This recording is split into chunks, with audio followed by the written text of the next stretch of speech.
আসসালামু আলাইকুম প্রিয় শিক্ষার্থীবৃন্দ। আজকে আলোচনা করব অনার্স প্রথম বর্ষের হিট অ্যান্ড থার্মোডাইনামিক্স এন্ড রেডিয়েশনের বিকিরণ চ্যাপ্টারের একটা নতুন টপিক, সেটা হলো বিকিরণ চাপ কি এবং এর রাশিমালা প্রতিপাদন করো। আগে আমরা আসলে বিকিরণ চাপ বলতে কি বোঝায়।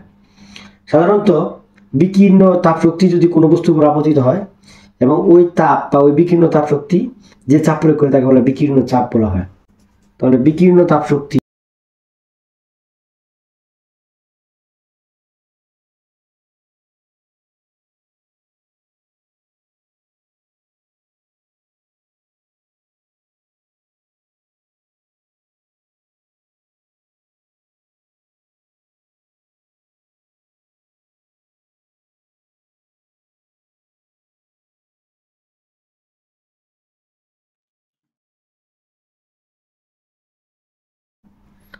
সাধারণত বিকীর্ণ তাপ শক্তি কোনো বস্তুর উপর আপতিত হলে ওই বস্তুর উপর যে চাপ প্রয়োগ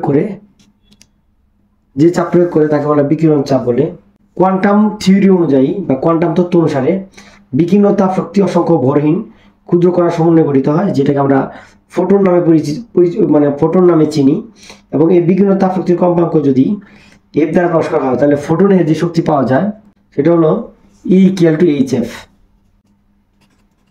কোয়ান্টাম তত্ত্ব অনুসারে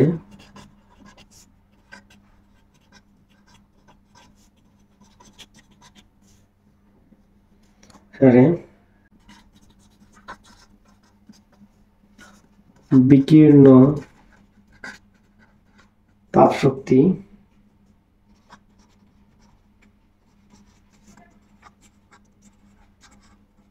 অসংখ্য ভরহীন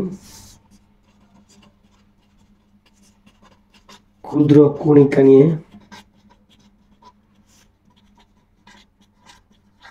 গঠিত হয়।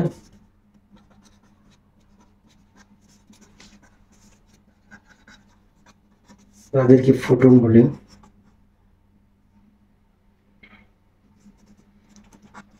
সুতরাং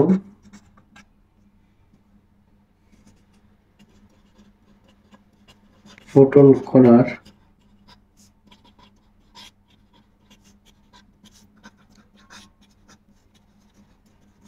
শক্তির পরিমাণ E=hf, যেখানে f হলো কি ফোটনের কম্পাঙ্ক।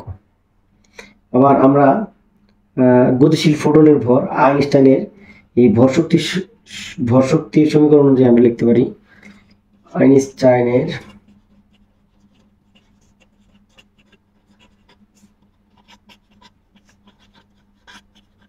ভর শক্তি সমীকরণ থেকে লিখতে পারি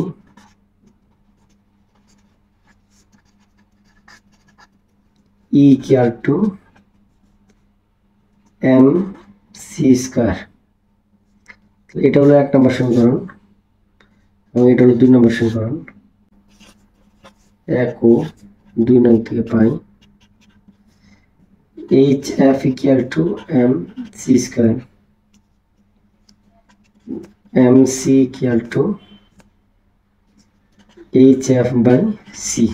আমরা লিখতে পারি হচ্ছে mc হচ্ছে ভর এবং বেগের গুণফল, m হচ্ছে ফোটনের ভর এবং c হচ্ছে ফোটনের বেগ। তাহলে ভর এবং বেগের গুণফলকে আমরা লিখতে পারি p=hf। hf-কে আমরা লিখলাম হচ্ছে E/c, অর্থাৎ p=E/c। এখন আমাদের এই বিকীর্ণ তাপ শক্তি অসংখ্য ফোটন কণার সমন্বয়ে গঠিত হয়। বিকীর্ণ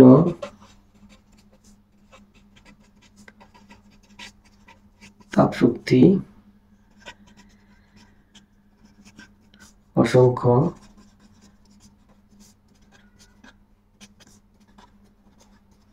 ফোটন কণার সমন্বয়ে গঠিত। তাহলে আমরা এই সমীকরণটাকে যদি আমরা এটাকে ধরো 3 নম্বর সমীকরণ দিলাম, তাহলে আমরা 3 নম্বর সমীকরণটাকে আমরা এইভাবে লিখব। 3 নং থেকে পাই 3 নং সমীকরণটাকে আমরা এইভাবে লিখতে পারি p=summation of E/c। এখানে এই সামেশন অফ E/c এটা থেকে আমরা এইভাবে লিখতে পারি সামেশন অফ E/c।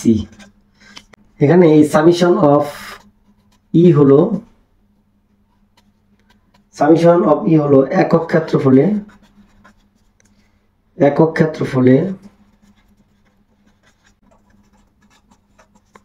প্রতি সেকেন্ডে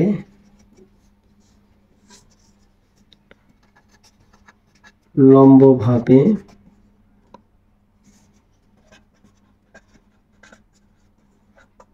আপতিত মোট বিকীর্ণ শক্তি।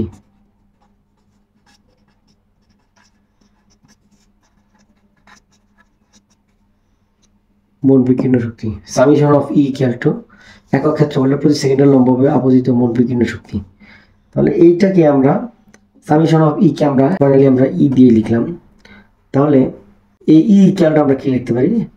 সুতরাং ই ইকুয়ালটা আমরা লিখব হচ্ছে ই ইকুয়ালটা লিখব হচ্ছে ইউ ইন্টু সি, যেখানে ইউ হলো একক আয়তনে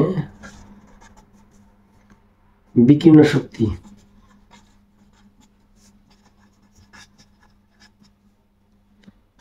এবং সি হচ্ছে আলোর বেগ, এটা আমরা সবাই জানি। দেখো এই সমীকরণটাকে আমরা 4 নম্বর সমীকরণ দিলাম এবং এই সমীকরণটাকে 5 নম্বর সমীকরণ দিলাম।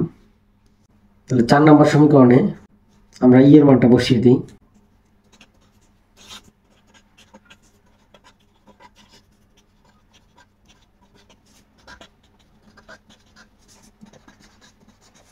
ই এর মান বসাই।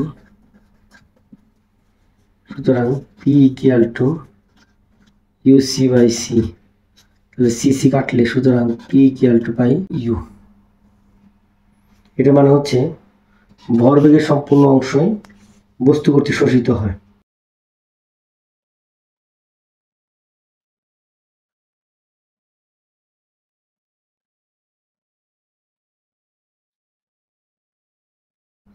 আবার কোনো তলের চারদিকে যদি বিকীর্ণ শক্তি আপতিত হয় এবং সেই কারণে আমরা বিকীর্ণ চাপকে 3টি অক্ষ বিবেচনা যদি করি, কোনো তলে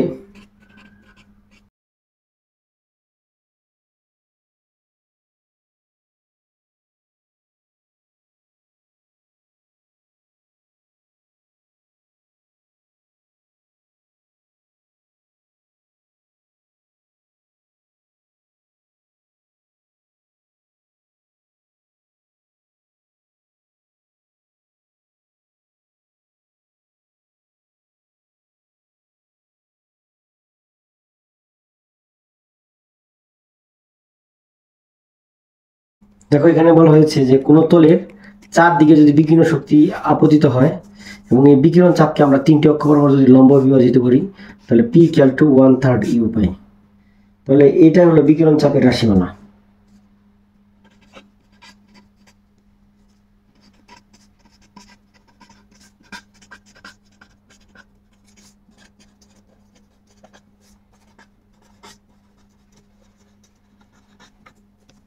ধন্যবাদ সবাইকে।